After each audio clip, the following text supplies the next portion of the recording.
50 years after founding Rolling Stone, the iconic music and pop culture magazine, Jann Wenner is handing it over to new owners. Penske Media, the publisher that owns trade publications like Variety and WWD, is buying a majority stake in Wenner's Wenner Media, which in turn gives it control of Wenner's 51% stake of Rolling Stone. The deal puts Rolling Stone's enterprise value, which includes the cash on Rolling Stone's books, at more than $100 million, according to a person familiar with the transaction, which means that Penske put in something in the $50 million range to buy the magazine.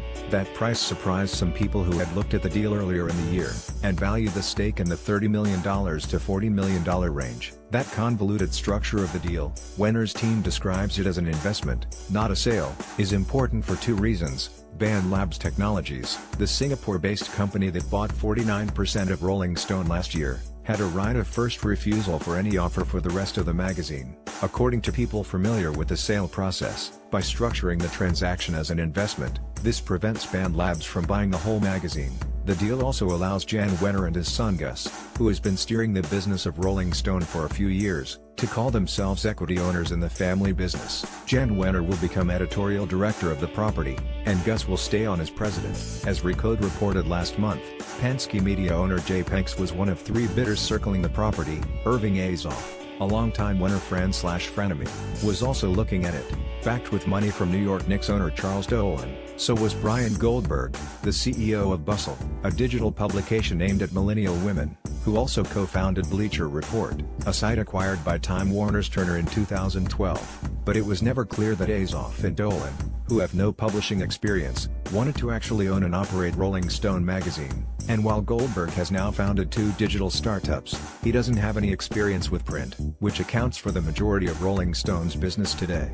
But Penske's portfolio, which is primarily tilted toward trade publications, does include print titles, like Variety. Stretch for him will be running an iconic brand, while Penske owns some consumer-facing properties, like Robb Report and BGR. This is by far the best-known title he will have owned.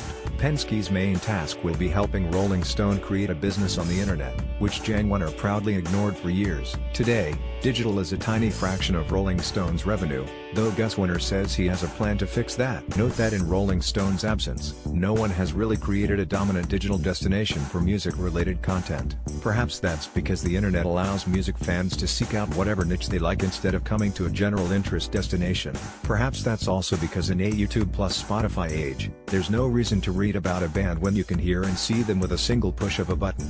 In any case, it's no longer Jann Wenner's problem, but he'll still be able to keep a piece, presumably a small one, of the property that allowed him to become a media star himself. You can read about Wenner's amazing life story via Sticky Fingers, a new semi-authorized biography by Joe Hagan.